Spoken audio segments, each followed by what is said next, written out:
Thank you all for being here. I'm Beth Derry. I'm the president of the board of the Temple. So happy to see everybody.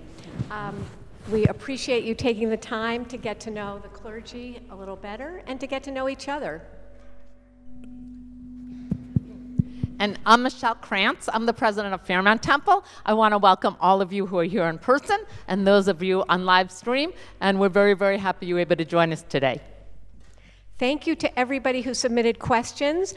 We are going to work on the questions for the clergy today. We're very excited about that. If you asked other questions, we have a lot of information online of past communications, and we're also going to be working on future communications, so hopefully we'll answer everything that you want to know. If not, come find us and we'll figure it out.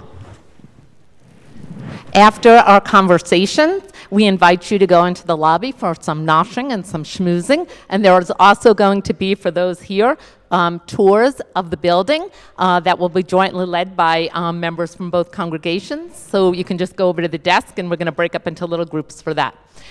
We want to thank our event co-chairs, Jeannie Tobin from Temple-Tifereth Israel and Julie Raskin from Fairmount Temple. We also want to thank Steve Hacker, Rami Sebo, and Dave Shrimp for their help with the AV today, and we want to thank all of the Temple staff for all of their incredible hard work in getting us ready for today. So sorry. Yep.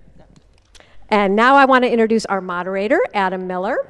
Adam is a sixth-generation Temple family, so appreciate it. He's also a member of our board. He's been part of the merger exploration process, and when he's not busy at Temple or with his wife and 4 daughters, he does manage to be vice president and journalist at Channel 3.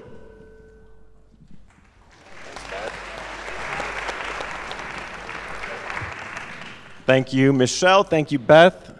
This is kind of really fun, you guys. This is great. I want to thank everyone for being here and for anyone who is live streaming from home. I don't know where my camera is, but we're thrilled to have so much engagement around this historic moment in time. This moment is not lost on me. Again, as a sixth-generation member of this congregation, fun fact for you, Kathy Sebo, my great-grandmother needle-pointed the ark that sat in this very temple. So this is an extremely historic moment in time for so many families. Did you really? Well played. But no, this is, she said she went to high school with her, but yeah, no. This is great. So thrilled to be here. We're going to dive right in. I'm a TV producer at heart, so I'm a stickler for time. And there are no commercials tonight, so we got a Browns game to get to. So we are going to dive in.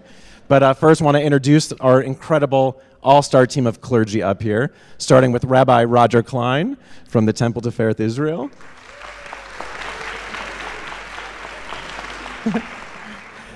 Cantor Vladimir Lapin from Fairmount Temple. Rabbi Yael Dadoun from the Temple-Tifereth Israel. Senior Rabbi Rob Nosenchuk from Fairmount Temple. Cantor Kathy Sebo from the Temple-Tifereth Israel. Rabbi Joshua Caruso from Fairmount Temple. Rabbi Eli Molbaum from Fairmount Temple. I'm also thrilled to acknowledge from Fairmount Temple we have Cantor Laureate Sarah Sager here, who is Cantor Sager still works part-time with Fairmount Temple. We're thrilled you're here. You're going to come join us on stage in just a bit and answer a few questions. Again, more Temple trivia for you. Cantor Sager and Cantor Sebo, you were the first cantors hired by your respective congregations. So a little bit of Temple trivia for all of us there. Pretty cool. Yeah, right? Yeah. And of course, also want to mention, maybe he's watching from Israel, our good friend, Senior Emeritus Rabbi Rick Block, who is in Israel with Susie. Of course, the Blocks are still a very big part of this congregation's culture and history, and so we're so thrilled to have just, again, the all-star team of clergy here with us today. So we're going to dive right in, all right? Rabbi Nosenchuk, we're going to start with you. The excitement and the energy around all of this truly is, again, it's infectious. I think you can feel it in this beautiful sanctuary. Can you take a moment just to share your feelings and your vision for this unification that may just be coming our way? I suppose this is a bad time to tell you we were just kidding about all this. All right, I guess not. We're very, very excited to be together. I'm proud of serving as a rabbi in this whole Cleveland Jewish community. I was just sitting in this sanctuary a couple of weeks ago when Cantor Sibo assembled an incredible concert that raised a whole boatload of money for Magen David Adom. This is a sacred place to all of us. I've shared many happy moments in the life of this congregation. Been here to celebrate the careers of colleagues, installation of Rabbi Dadun, I'm remembering, and I'm personally just really thrilled to be here. As to the excitement about this prospect, it occurs to me that while this is a very promising time, there are so many opportunities that stand before each of these synagogues, these historic synagogues. This represents a unique phenomenon in the entire Reform movement, and possibly historically within the Reform movement. Neither of our congregations are in a position right now where what we are considering is something we must do. There isn't a must here. In fact, there is a vote that will forthcoming for you to be as informed and as engaged as possible. The reason we're considering doing this, the reason we've proposed this and have been working closely with lay leaders on this, is because of the opportunity we have uniquely to invest our resources as congregations in serving the Jewish community to a greater extent. It's an incredible opportunity, actually, because it doesn't happen very often. There's no one in trouble, right? This isn't that funny day in the newspaper when you read that Unilever bought Ben & Jerry's and Slim Fast on the same day. I thought that was hilarious, right? This isn't what is happening. There's no acquisition. This is about all of our community acquiring the possibility, the creativity, and the opportunity to reach many more people and to reach people more deeply and personally and in a connective way. I want to add, because you've given a rabbi a sanctuary filled with people, just a word of Torah, which is that the Talmud, reflecting on a short piece of this forthcoming week's Torah portion, suggests to us that there are three things that can shorten, or you might say diminish, the quality of a person's life. The first warning is not to be, if you are offered a cup of blessing, you are not to turn away from it. You should hold that cup of blessing and consider the blessings that are in your hands. The second is when you're offered a sacred scroll, either to be held or to study from the Torah scroll, you should not refuse that opportunity. And the third is something that we should all keep in mind, particularly as clergy. The warning is not to be like Joseph in this week's Torah portion, whom the Talmud in Tractate Brachot describes as manhi gatzmo, which means he believed his own hype. This is a moment where we have made a great deal of attention. There have been multiple articles in the community describing the opportunities and the possibilities, but we best not consider this a moment to believe hype. This is a moment for us to exercise our vision, our creativity, our understanding, and our patience as we consider such a massive undertaking. I am absolutely sure that I'm sitting with the right people to do that with, and that I'm sitting amongst you here today and those who are streaming. This is going to be, if it comes together, one of the most marvelous things that has ever happened in Cleveland Jewish history.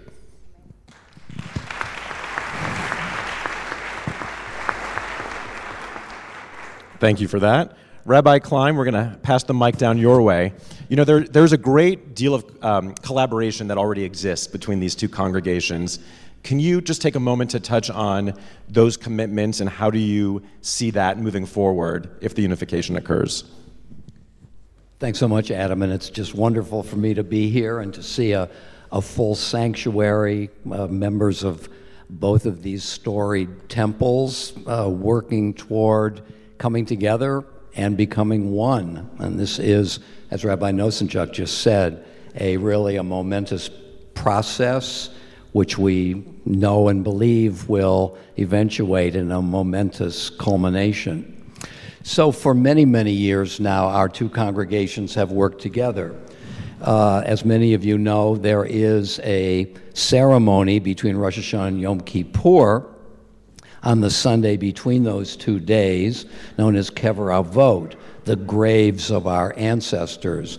And for many years, clergy from both temples have met down at the Mayfield Cemetery in the mausoleum, and we've done a combined service. A couple of rabbis, a cantor, maybe 2 cantors. So we've done this for many years.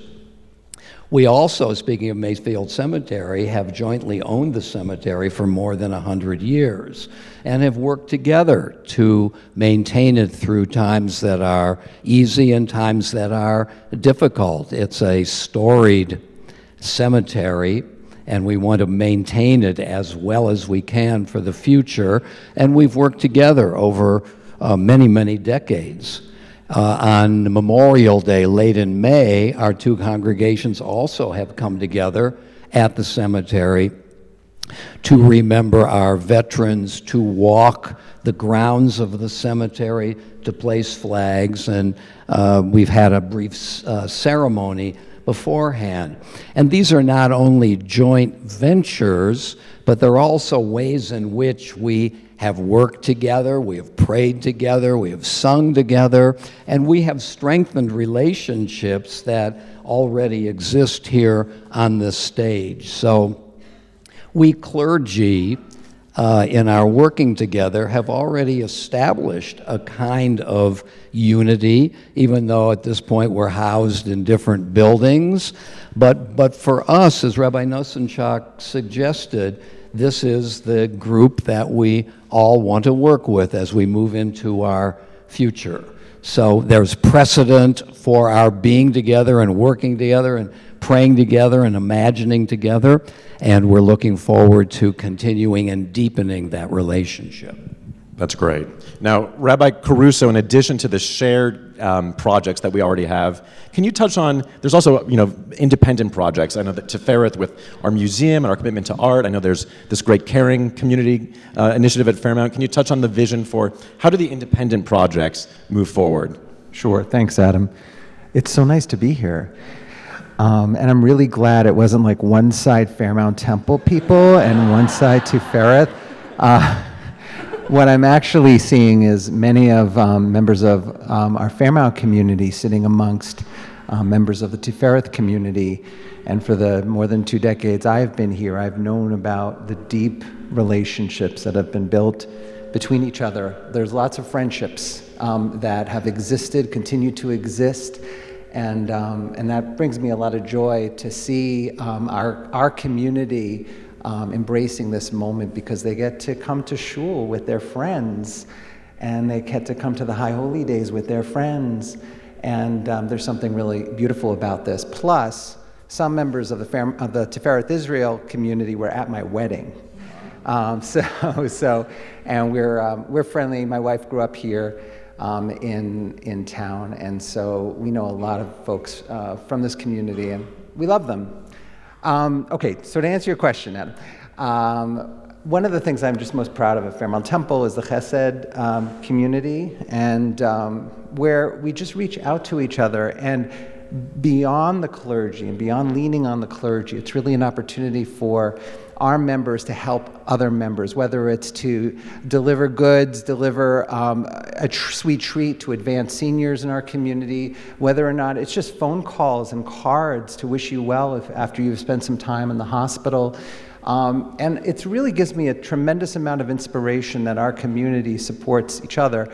I think the pandemic was a moment in time where we really came together, and I was so thrilled to see everybody, because it was just beyond the clergy's capacity to reach out to every single member at that time, and I was just overwhelmed with the kind of outreach from our community. I know your community, that happened too. And so we're really proud of the Chesed community, and hopefully we can join forces with each other. If this actually comes to fore, we're still, congregational votes need to happen. But if this really comes to fore, I really look forward to learning more about what Tifereth does, the kind of outreach that happens between you, and the kind of outreach that happens between us, and to see the nexus of those activities. Yeah. Lovely. That's great. Cantor Sibo. The idea of community, we're hearing that word a lot today, which is so important, especially with everything happening in Israel, and the idea of strengthening this local community could be quite powerful. So curious for your perspective, if this unification, and the word unification, we've spoken about this, it's not a takeover, this is a unification. How does that excite you, or what do you see moving forward? What's your vision? Well, to steal a phrase that's been quite popular, at least in this community over the last several years, stronger together. We talked about this, we've seen over the last couple of decades, especially the last 10 years, and COVID certainly made it clear if you didn't see it before COVID, that not as many people are staying members and participating in synagogue community life. But the ones who are seem to be so very dedicated to it. And I think that this whole process and these talks really create a lot of opportunities for us, opportunities for how we can do better by our congregants, how we can do better in the Jewish community, how we can bring programming, whether it's musical, educational, otherwise, to the greater community, to our congregants. As you mentioned earlier, the concert, which was 7 cantors from our community, I just found out today from Magen David Adam that we purchased an ambulance and a metacycle. So, but that was a group effort of 7 cantors that inspired a larger community, and we were able to do something magical. So I just think with all the history of both congregations, all the talent, not just among our clergy, but our incredible staff and our volunteers, our lay leaders are among the finest anywhere. I think the possibilities are limitless. That's great. Congratulations. That's wonderful. Great, great, great. Rabbi Mobam, I learned a fun fact this week. So you and Rabbi Dadun were classmates in Israel for some time. Is that true? And Cantor Lapin, right? That's right. That's great. So there's deep roots here. Yeah. Very deep. Love it. It was a fun year. I got a husband out of that year. But also a really good friend. It was a great year. Well, that's great. That's good to know. I'm sure there's pictures and all types of things please that don't look exist. for them. Thank you so much. So I'm curious, Rabbi Mobam, tell us something, those of us who are at Temple-Tifereth Israel, tell us something about Fairmount Temple that you think a member of Tifereth Israel may not know. Well, okay. I don't know if I'll be able to say it like all your fun trivia facts, though. You've set a standard with your trivia. So I'll tell you, I've had the privilege of serving in a few different types of communities. When I was in rabbinical school, I served in a tiny congregation in Texarkana, Texas. I served as a student rabbi in Terre Haute, Indiana, where Indiana State University is. And then I served as a rabbinic intern at Temple Sinai of Bergen County in Tenafly, New Jersey. And then right after ordination, I took my first full-time job at Temple Bethel of Great Neck. And I've had the pleasure of working in these different constellations of Jewish communities. There's something incredibly bought in and dedicated about small town Jewish life, I think, and to know that on a Friday night when I would come to town, the whole temple was there. All 40 people were there. And that's an amazing average of attendance, really. I don't know about Tifereth. We don't have 100% of members on Friday night. We get close, close. But that sort of buy-in and participation was really inspiring to me. And one thing that I find so unique about Fairmount Temple is that it feels cozy, like a small congregation, but it is a big congregation. And I wasn't sure what to expect coming to a congregation that has so many families. Would I get to know people? Would I feel connected? Would people feel connected to each other? And to me, it's a unique experience to have a congregation that is so large, that feels so approachable, accessible, familiar, comfortable. And I hope that's people's experience. If you're a Fairmount Temple person here, I hope that's how you feel. That's how I feel like people feel. And so I find that to be really uniquely connective.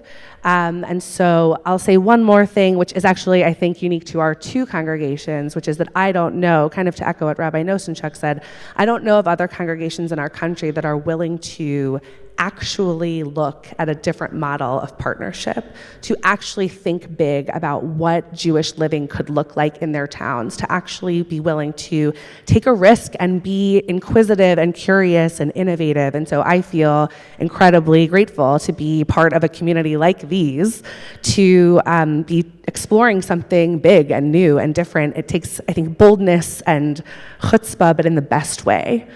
So I think those are special things about what we've got going on. Nice. Great answer. Love it. So Rabbi Dudun, I'm going to ask your classmate the same question. What's one thing you think that a member of Fairmount Temple may not know about the Temple-Tifereth Israel? So I started my tenure here in March of 2020, just as COVID set in, as if joining a new community isn't hard enough. And one of the meet and greets, which I found so helpful, even though I met, half faces for the better part of a year when I first came, we had many different kinds of meet and greets, our brotherhood, our sisterhood, and one of the categories was intergenerational families. And turns out, this community, like your family, there are legacy families here who talk about belonging to the temple for so many generations. This is something I had never experienced before, and sometimes I would have a Zoom call with just one family, but there were like 30 people on the call, and I was like, "You're one family?" But that's, I think, something, it says so much about the temple itself, the idea of legacy. This temple, we still call it Silver's house, Abba Hillel Silver. We hang on to this legacy, our connection to Israel through Abba Hillel Silver's legacy. And I think there's something to that, right? This idea of wanting to be connected, not just for ourselves, but in thinking about the future. And as an opportunity here, there are many families who have that connection with their community, and what a beautiful way to kind of bring two different communities together and build on that legacy without taking anything out or choosing one or the other, but rather preserving all of those legacies kind of together. There are more people to preserve these legacies. So I really see enormous intergenerational potential, and anytime we're doing something in our community, there's something about it that we're doing for us in this moment, and also in the back of our minds, there's also this ledor vador, right? The next generation. Nice. We'll keep it with your classmates here, Cantor Lappin. It's interesting, with the pandemic, and Rabbi Dudun, you mentioned Zooming with congregants.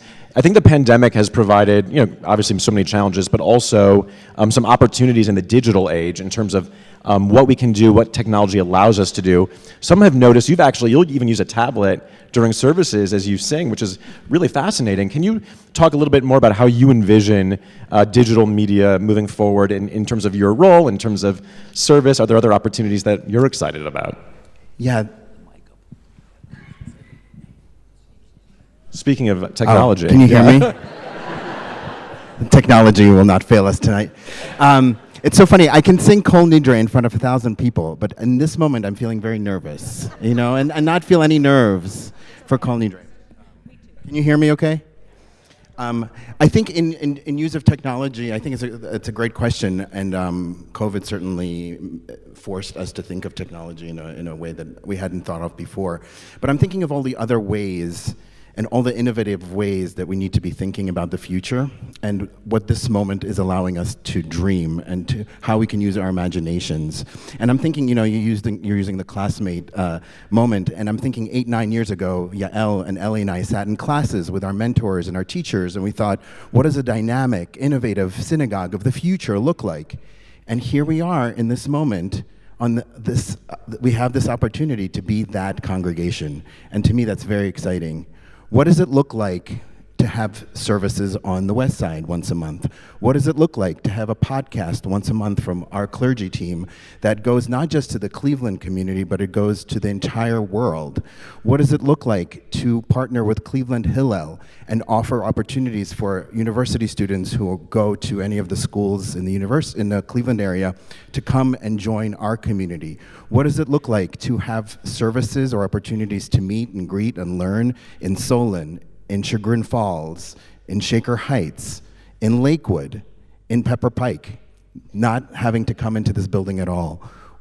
What does it look like for one of the clergy member teams to go out to the college campuses, either Ohio State University or to Michigan or to Temple University? Sorry, I said Michigan, I know, I'm like, what a big mistake. But what could it look like with the resources that we would have for us to visit our students who are experiencing the pain of anti-Semitism that's happening on campuses right now? We have the opportunity to dream in ways, or with the potential of this merger, we will have the opportunities to dream that we only talked about in theory in class forms, and now we are able to do in reality, and so I'm excited to dream. That's a great answer. Yeah, nice. So, Rabbi Nosenchuk, this could be a really deeply personal full circle moment for you as well. I know you have actually a deep history with the Temple-Tifereth Israel and also with Roger Klein. Feel free to chime in here. Can you touch more on your history? Why, yes.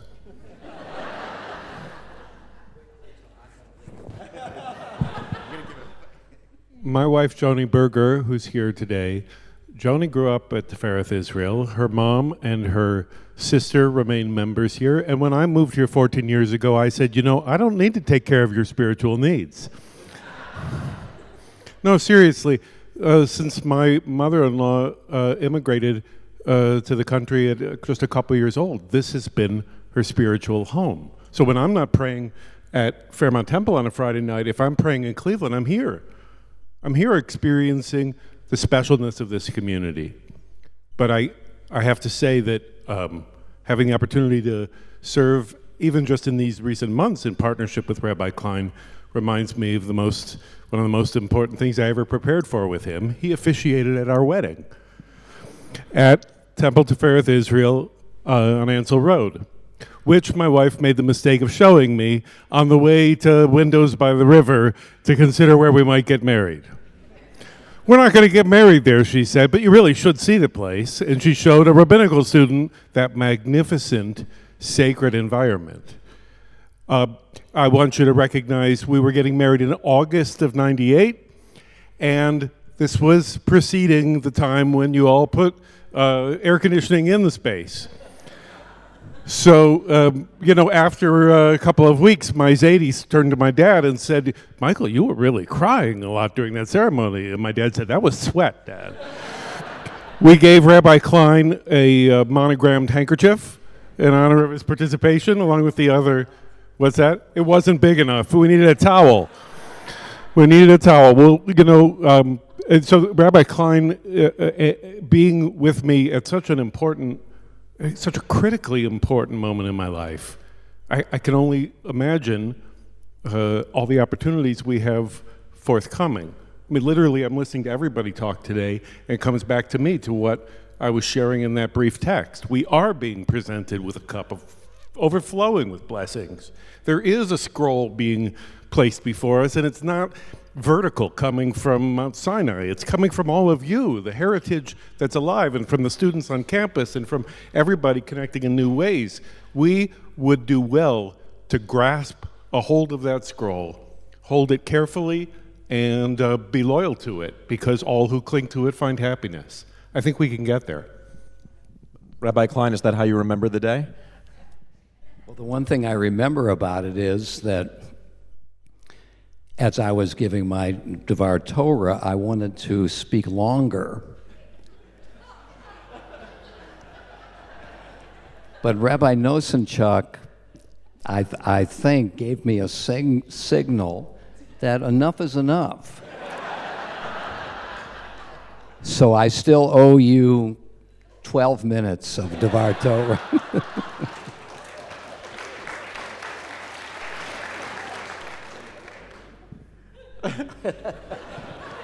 And I'll start now.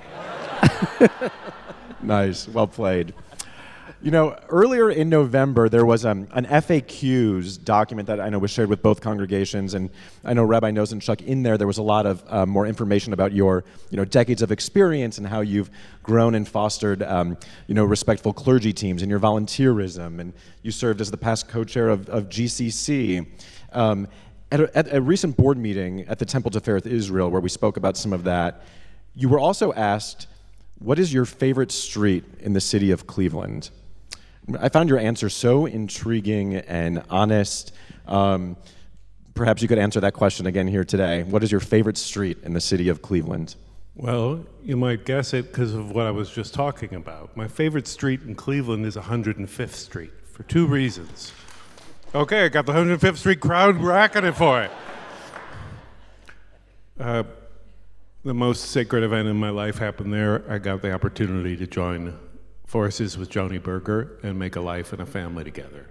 There's no question that was a turning point for me, and my life got really good really quickly after I became married to Joni. And then also on 105th Street, just down the road, I can see the dome of Tifereth Israel and the Maltz Performing Arts Center from the windows outlooking the Tausig Cancer Center at Cleveland Clinic.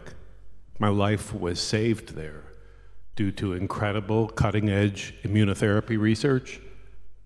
I mean, I'm not supposed to be able to be here today accepting this privilege of talking with you all.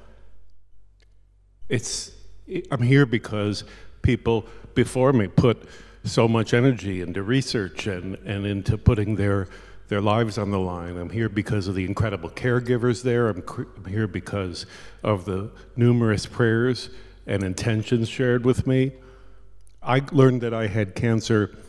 Let me just give you just a little insight in this. I learned that how severe my diagnosis was with metastatic melanoma at stage 4, an hour before being dropped off at the airport to lead an Israel trip for the congregation. And 2.5 weeks before my daughter's bat mitzvah. And Joni and I decided together to hold that information just to the two of us and a couple of friends who could keep an eye on us. And because we didn't want to see this incredible moment in our lives or have everybody see it through the lens of the possibility that a trauma might be oncoming. And I'm glad we did. I wouldn't go back and do anything different. I'm so thrilled that I live in Cleveland, that I was able to get this incredible world-class care at the clinic, and I have spent the greater part of the time since I have been approaching this spring, I hope, to be able to use a word remission to you all, but I'm not there yet. Okay? This spring, it's coming. It's coming. I haven't told Joni about this, but we're throwing a big party in the reopened Penny and Steve Weinberg Social Hall at Fairmount Temple this spring in honor of remission. She's all for it. But we're going to. What I'm trying to say is that I've dedicated a huge amount of my energy, my personal energies now, in addition to the work that I do, which takes up a great deal of time, and the soul of living with my family and being a good human being. I'm going to spend the rest of my life raising money and awareness to save other people's lives. It's so imperative that we hold open the door for people who come after us, no matter what we're experiencing on any level, and I'm just incredibly grateful. Thank you for sharing that.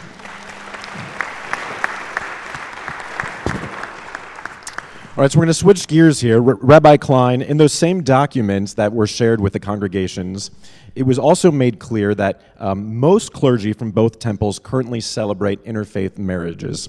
And so if this unification occurs, anything to add here on that topic?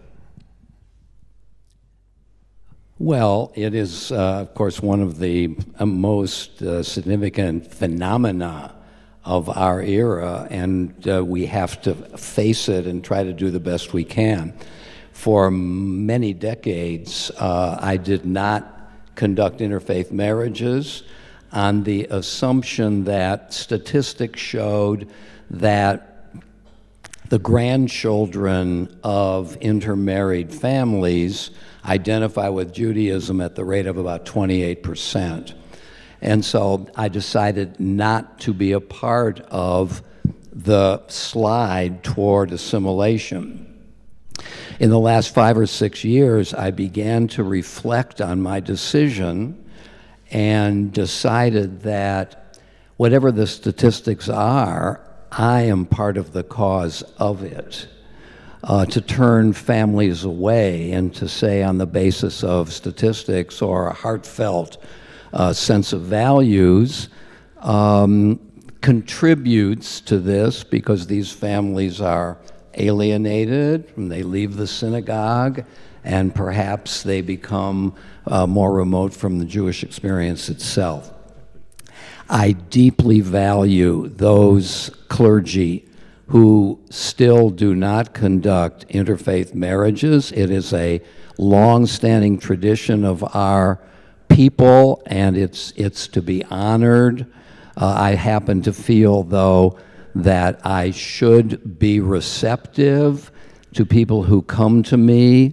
There are some factors that lead me not to conduct a certain intermarriage, but for the most part, I try to say yes, because yes holds on to these people for not only that ceremony, which I hope is a sacred one and a memorable one, but for another day, another year, another generation of Jews.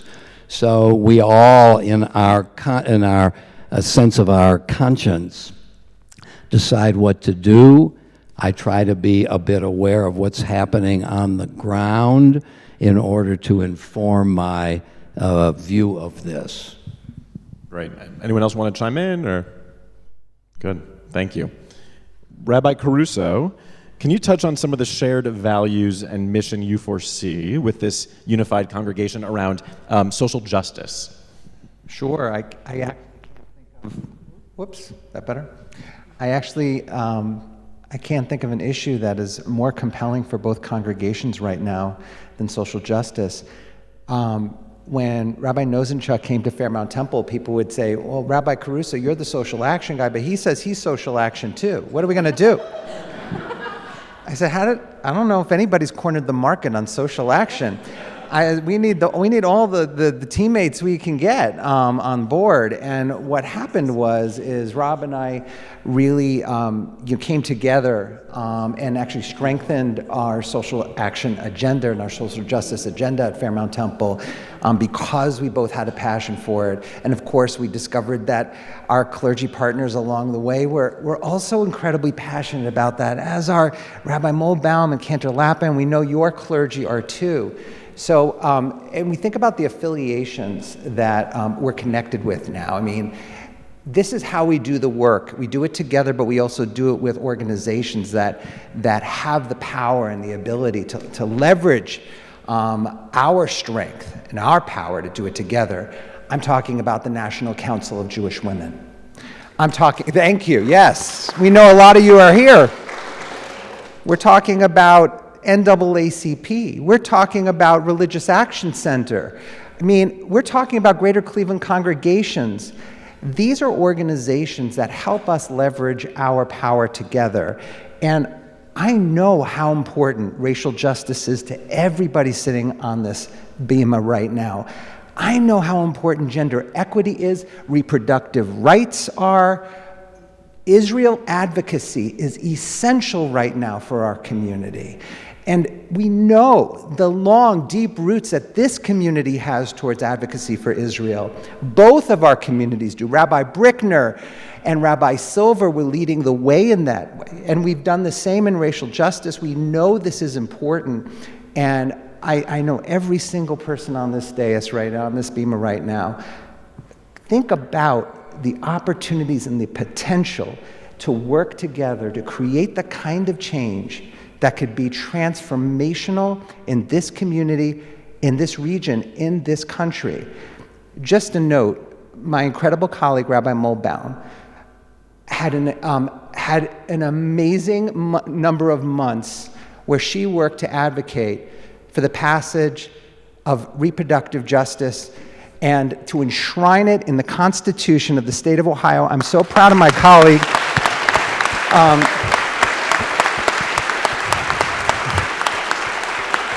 She would say it takes a village, but she served as a great inspiration for me and for our Religious Action Center community and beyond.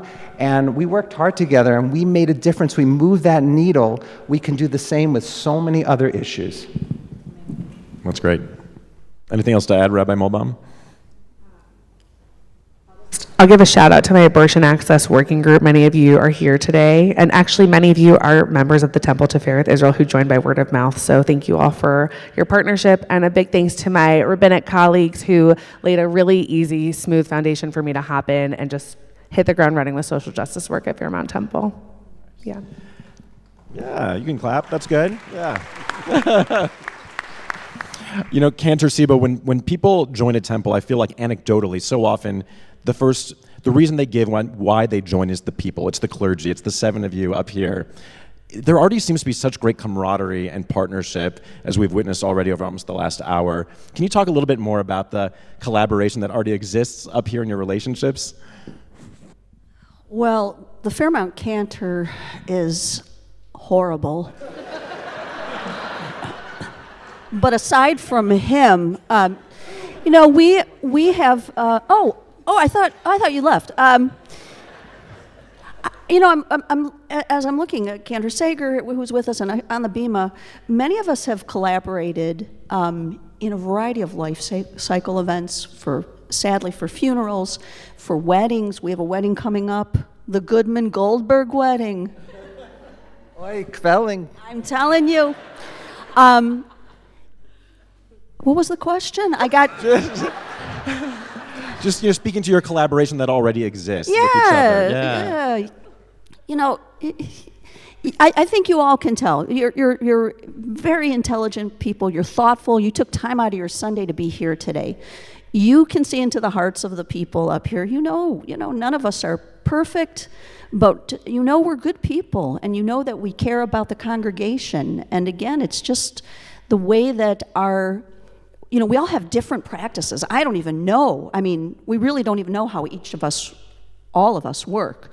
But in exploring that, it's going to be very exciting to see how the chemistries weave in and out together and how we are able to bring more care, more assistance, more guidance, more spirituality, more fun, more meaning to our congregational family. And I think it's going to be really exciting and interesting and eye-opening for me, and I hope for all of us, to see how all these different parts and pieces work together, whether it's 2 of us or 4 of us or all 7, 8, 9 of us, whatever it is.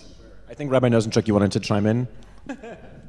In defense of Cantor Lappin, no, I wanted to say, as it's going to be important, because you were asking earlier about fostering team with respect and mutual integrity.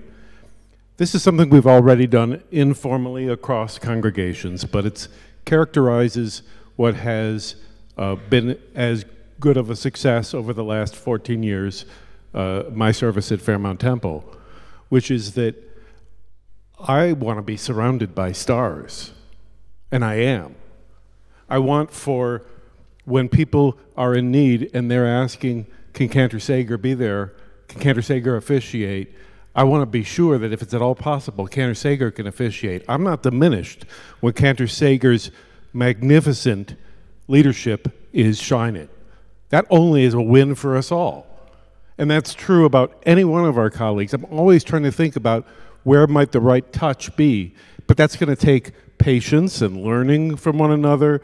It's also going to be, because I've been thinking about this as more and more people have asked about the possibility of partnership. Many of you have expressed to me the same concern that we share, which is that you won't feel like you're known anymore. Like it's not your place because you're not the person there, I don't know them as well, or they don't know me, or there's new people around me. That's the concern we all share. And if we share that concern, then we can do something about it. And we can make sure that people have that personal touch. I had someone in my leadership just the other day say to me, I like being able to reach you the way I do, without without hoops to jump through. And that's an important part of my rabbinate, to be accessible. And I want to promise not just to that leader, but to anyone, that same level of accessibility, but it'll only work if we work together to build that trust and that understanding, because to lose that sense of personal touch right now would be a desperately bad idea for our communities. We want to stay connected personally, and the opportunity here is to build a new congregation, a new entity, positioned better than the individual entities to serve every one of us and more. Thank you. Yes. Can I piggyback on? Get I just in want there. to piggyback on something you said. What? Get in there. Go. All right. Should this all happen, should it go through, I sense that members of Fairmont Temple will be referring to, they'll use terms like our rabbis and our cantors, and members of the Temple-Tifereth Israel will in the same way say our rabbis and our cantor. I suspect there's going to be a 1, 2, 3 year kind of gray period. I don't know how long that period lasts, but I do really feel that after a certain amount of time, that's going to just kind of fade. And eventually people will join the congregation and they'll never know who came from where, and it'll all be one, and there'll be a very unified, our clergy, as opposed to theirs or mine. And I really do believe that will happen. I don't want to be unrealistic and say it's going to happen in a month or two, but I do believe that in somewhere in that 1, 2, 3 year period that we will see something that will feel very cohesive like that. I do. Agree. Very nice. Rabbi Dadoun, we've spoken a lot about innovation and programming, and we know, honestly, so much has already been forced to exist, if nothing else, with the pandemic, and I know you've been responsible for a lot of that programming here at Tifereth. Can you talk a little bit more about the innovation and programming and the enthusiasm that I'm sensing around, all right, you take, A plus B, how does this all work in that space? Look, as Jews, we're given this really unique challenge and opportunity at the same time. This idea of keva and kavanah. Keva are the things we do, and the kavanah is, you could argue, more important, less important, right? Therein lies a big part of the debate. The kavanah is the why. We're really sometimes good at doing the keva, and when we pause for a minute and say, wait, why am I doing this again? Why do I light the candles this way? Why do I braid the challah this way? Why do I have to fast on this day? There's an opportunity to really engage meaningfully. In any of my programs that I've built here at the temple, much of my inspiration has getting to touch the kiva, but to dive deeply into the kavanah, to help us understand why we're supposed to do the things we do, but then really find out, why do you do the things you do, right? It's not just because you're told, God forbid, nobody wants to tell you what to do, but why do we do the things collectively? Why do we have a different practice? Why does this person have a little practice? And I think for me personally, with this idea of unifying, we can really dive meaningfully and really think about our kavanah. Why does the temple do this way? Why does Fairmount do things this way? And really analyze those ideas and then come together and say, and now we're going to do it this way. It doesn't mean it's always going to be temple, it's not always going to be Fairmount, it's going to be maybe a new tradition. I have a background in education, so for me to meet our learners, which is everybody in this room, including, of course, your clergy, where they are is so important. I think this is a really great opportunity to think about why we do the things we do, and for us all together to think about what are the needs of our community. As we touched a few minutes earlier, our world is in crisis. Our congregants need different things from us in this moment. Many of us on this bima have spoken to our college kids and what they're going through, and members of our community all over from varying ages. The needs of our congregants are changing. So the reality is, the timing of this unification can be a really wonderful opportunity for us to really think about what we need in this moment and what we need moving into the future. Nice. We'll go to your classmate over there, Cantor Lappin. Music is so powerful. Music is universal. And yet I also know anecdotally we've heard, all right, Cantor Kathy might sing it this way, Cantor Lappin sings it that, which is okay, right? It's okay. Can you speak a little bit to the fact that, music, the power of that universalism? Yeah, the comment that I had before I joined the clergy team is, please don't introduce new music, or we like certain songs the way that they are.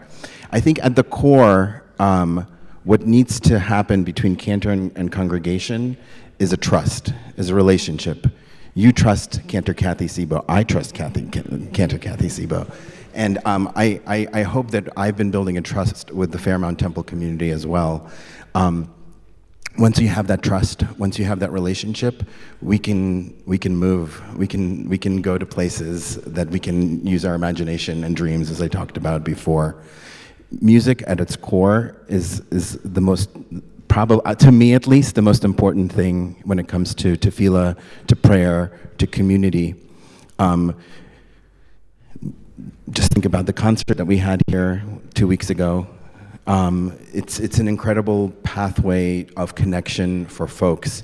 And what a unification could mean is really an incredible thing to do. So using our imagination, let's imagine we have a traditional service that's happening here in the sanctuary, and at the same time, there's a laboratory type of experimental service that's happening in the chapel with people sitting in the round, very much like a nefesh service or something else like that.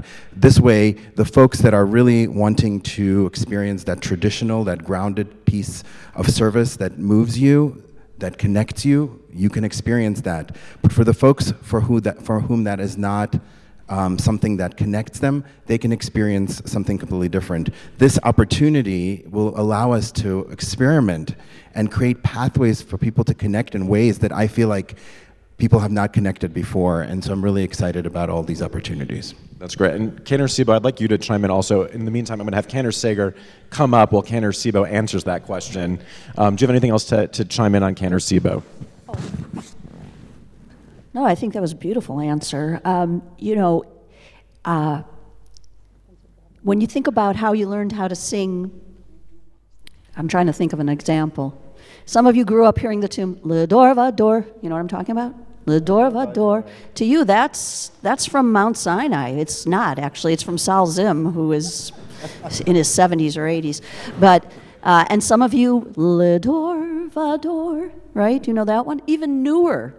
When you hear a piece of music, and Cantor Sager could sing to this better than anyone probably, when you hear a piece of music that moves you, that's your Sinai, that's your from Mount Sinai moment, and who is anybody to tell you that there's a different way or a better way, but there's always other ways, and I think our job is to present that to the congregation so that there's this beautiful musical buffet of choices to motivate, to move us, to help us express our Jewish soul. And as you said, through music, I agree with you 1,000% on that. What? We can move mountains, that's right. Well, Cantor Sager, now that you've joined us, we'd love your thoughts on this possible unification and where this may all go. Which one am Double I mics, as if you need them. Is this on? Yeah. Oh, there we go. I just wanted to add, and we take requests from the congregation, yes. If we take requests, there's going to be a tip jar on the pulpit. It's all within the realm of innovation, Kathy. Let me just begin by saying it is a thrill to be here with all of you. You were spectacular. I mean, every answer, I was just holding on to every word. And you could have, I can't believe I'm saying this, you could have gone on even more than that. It has been the profound privilege of my life to serve Anshe Chesed Fairmount Temple and this community, this very special community. I did not know Rabbi Brickner personally, contrary to some thoughts, and I did not know Rabbi Abi Hillel Silver personally either, although I did have the privilege of co-officiating with Rabbi Daniel Jeremy Silver on more than one occasion. So my feelings for for both congregations are very deep. What did you ask me again? No, that's great. This Yeah, gets just to get be your- very yeah. emotional No, of somehow. course. Oh, I know. Since I first heard this, first of all, I was amazed that such a discussion would happen. I always, not always, but in the last several years, I anticipated there would have to be mergers of some kind in this community. That was just the nature of what was happening to Jewish life. That it would be Tifereth Israel and Fairmont Temple, I was just gobsmacked. It really was revelatory, and I have been very excited about it since the beginning, for all the reasons you have heard here. It feels like it puts us ahead of the curve. It feels like we are living a vision. It feels like we can be creative and new and resourceful in ways that we haven't been before. And it feels as if we can model a way of Jewish life that is in question at this moment. No one is quite sure where Jewish life is going. Even those of us with children and grandchildren cannot see exactly what the road ahead might be.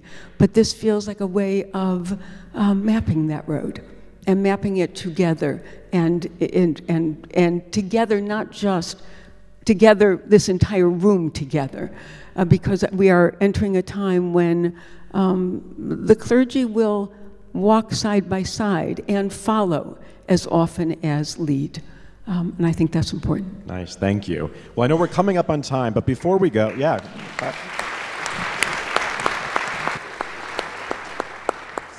So we decided we're going to end on a lighter note. We're going to have a little bit of fun here, as if we haven't been having fun already for the last hour. This is, we can call this the Beamable, and inside this Beamable, the clergy have pre-submitted some lighthearted questions that we are going to go down the line and get a sense of the answers here from our team. So, Cantor Sigger, we'll just start with you here. You can...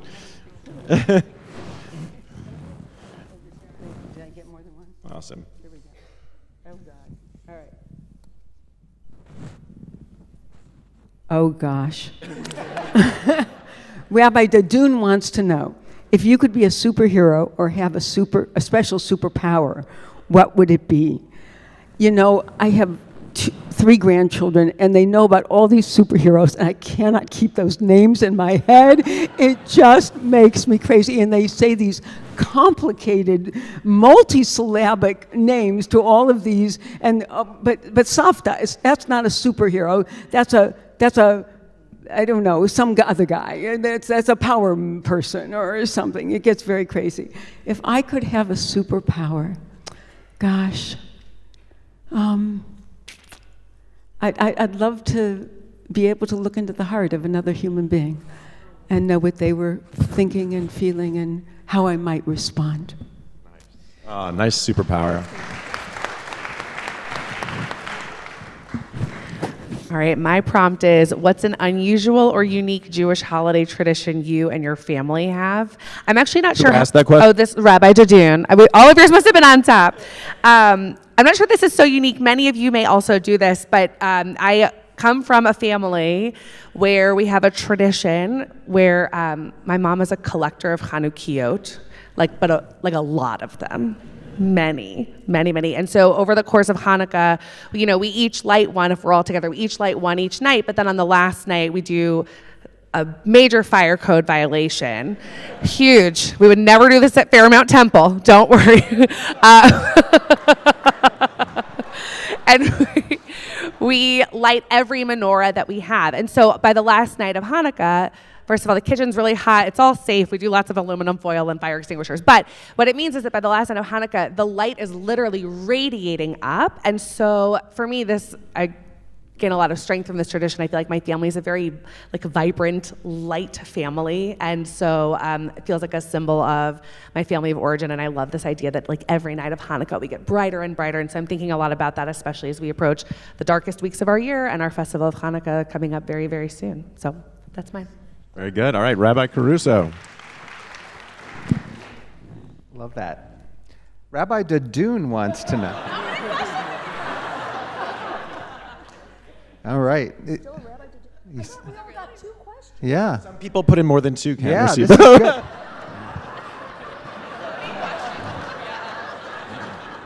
All right. Rabbi Dadoon wants to know. I'm glad you were good. Like you were like a prize student. Rabbi Adam wanted some answers, and you actually gave him some questions. Okay. What is a special talent you have that most people don't know about? That was, no, this is exactly what I was thinking about, yeah. No, it's good. You know, I wish I could say my talent reflects my major in undergraduate school, but it doesn't. I majored in hotel food administration. Wow. But I'm like not a great cook. So, and I know my wife always, Leah's out there, and Leah would probably say you're wrong, but I have a very small repertoire. So that's why I didn't go into hotel food administration. But I do juggle, and one of the traditions on Simchat Torah is I juggle the etrogim. So the etrog. So that's always fun. And then there's always a congregant who says, Rabbi, you can't, you're going to break off the stem. You're not supposed to break off the stem. And I said, Sukkot is over. We can break off the stem. It's okay. And so usually I'll see some 6-year-old or 7-year-old like, look, oh my rabbi can juggle too. Oh my goodness. So yeah, I don't think they think we could do much more than what we do on the bima. So juggling. Wow. Yes, yeah. I'm not going to demonstrate right now. Oh, here. Okay, mine says Rabbi Dadoon wants to know. I'm not answering it. It's not fair. It's not fair, Yael. It's just not fair. How many questions did you...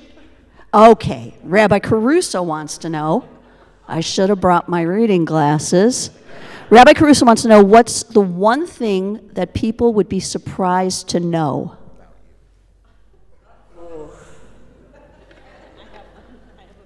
Sha.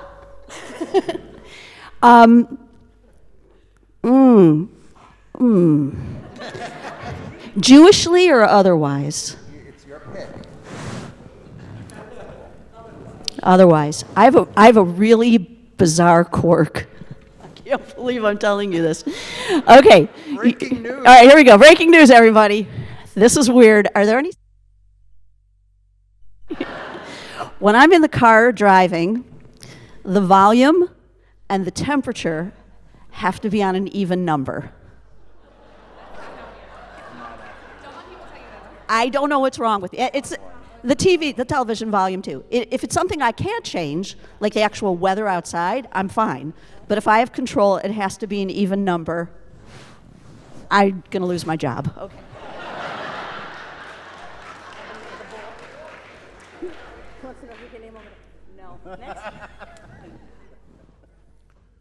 Well, as a punishment for putting in my question about my favorite blunder on the bima, I have to answer my own question. Oh, nice. There's a lot of people here who can lay claim to what they think the biggest blunder I've made.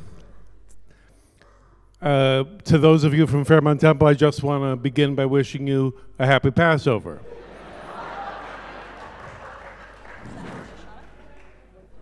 I gotta explain, this is not really a bima blunder, but in my first year at Fairmount Temple, we were experimenting with ways to get acquainted with the congregation, and I was visiting with my aunt and uncle in Florida and learned that their new rabbi, as part of the way of getting people acquainted with him before they'd meet, he was recording a weekly Shabbat Shalom robocalls. Yeah, just so they would know how he sounds, and they already have a warm connection. And it was, I said, well, it was worth a try. It was worth a try a couple of times. Second year, day of Erev Passover, just as you're finished cutting your charoset, about 2 p.m, I had recorded a call to say, wherever you're celebrating Passover, we wish you lots of joy and sweetness this holiday. And all of us at Temple are here for you. Chag Sameach. It went out at 2 a.m. You gotta imagine the joy on my. He came to our house at 2:15, 2:20 in the morning, and Joni's trying to figure out why I'm both snoring next to her and wishing her a happy Passover. At the conclusion of that moment, when I let out an audible groan and a couple of words that could also lose me the job you're offering, Joni said, "Honey," and I said, "Yes." She said, "You're about to have a really lousy day." I have to say, I hit BuzzFeed by 5 o'clock that afternoon because I sent out a note to the congregation because to describe our office as under siege the next morning would be an understatement. It was just a mistake, you know? It was just a mistake. Someone clicked AM rather than PM, and wasn't me, but, you know, at my retirement, they'll be talking about Happy Passover. I sent out a note to the congregation, though, offering that in the place of, since I had woken you while you were sleeping, this was considered official permission to sleep next time I'm speaking. Except for you, Rabbi Klein. You got to stay awake 12 minutes at a time. Nice. Needless to say, Fairmount Temple has never since sent a robocall to its congregation. Serves me right with this one. Cantor Sibo wants to know if I can name all of the daughters of Tzlofchad. No.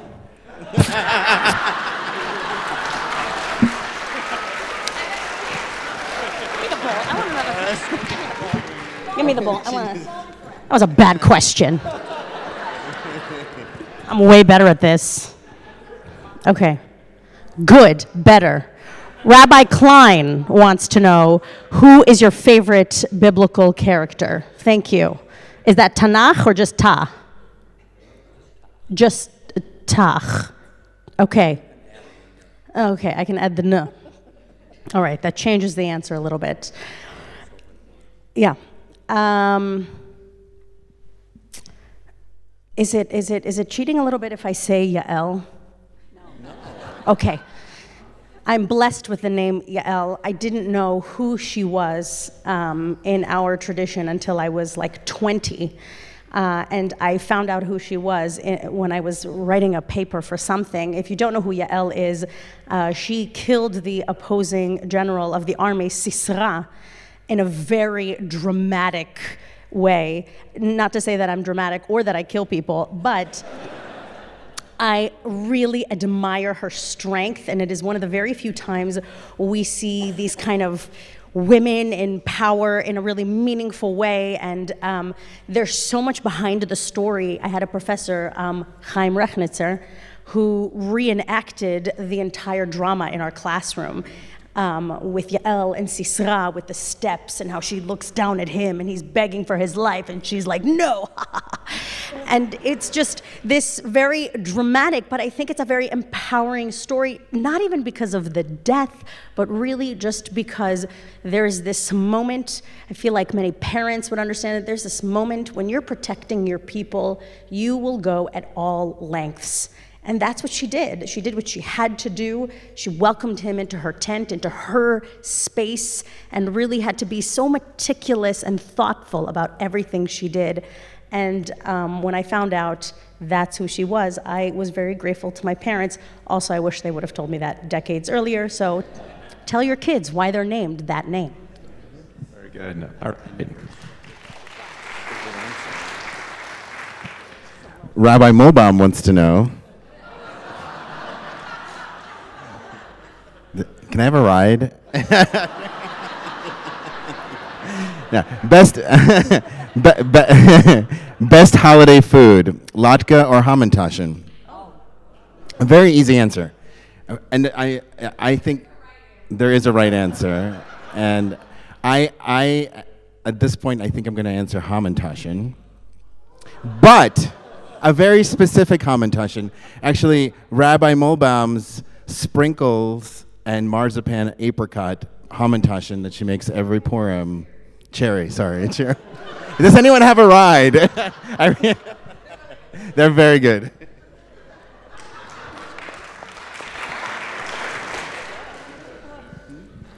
I was just wondering, and I think I'm going to ask Cantor Sibo about this.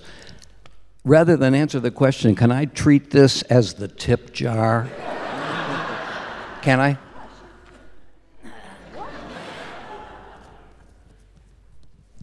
Those of you who have studied with me in Torah study or other places know that at the beginning of a session, I very much like to do an introductory series of, I was going to say sentences, but introductory set of pages, and then ask for comments, questions, and discussion.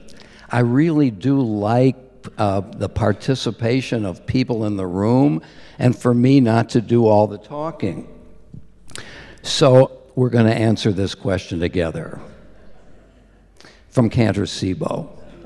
Cantor Sibo wants to know if you can name state capitals of the following 5 states. I'm going to take the best answer for each of them. Kentucky, Frankfurt, Kansas, Topeka? I have no idea.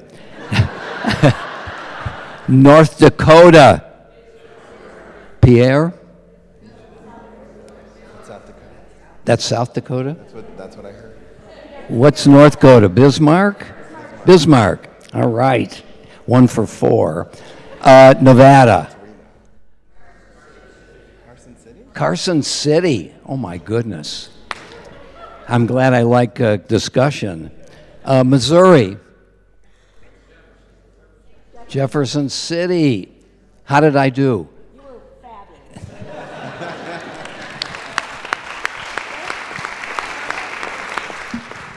Thank you very much. A nice educational note to end on, but I want to just take a moment and thank all of you up here for taking the time to share more with everybody.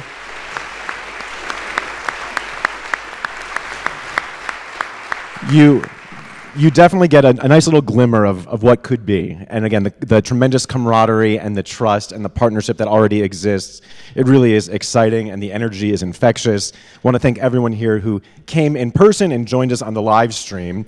And we should do more of these. Rabbi Nosen, Chuck, and I were talking. I mean, if you're interested in hosting something in your home or a parlor conversation, we should talk about this. And I'm sure that Beth and Michelle, there's probably some official means of communication to come. But seriously, we should think about how can we replicate this in our homes. So with that said, there are tours that are going to take place if you make a right out of the sanctuary after this, if you're interested in getting a better, closer look at the Temple-Tifereth Israel.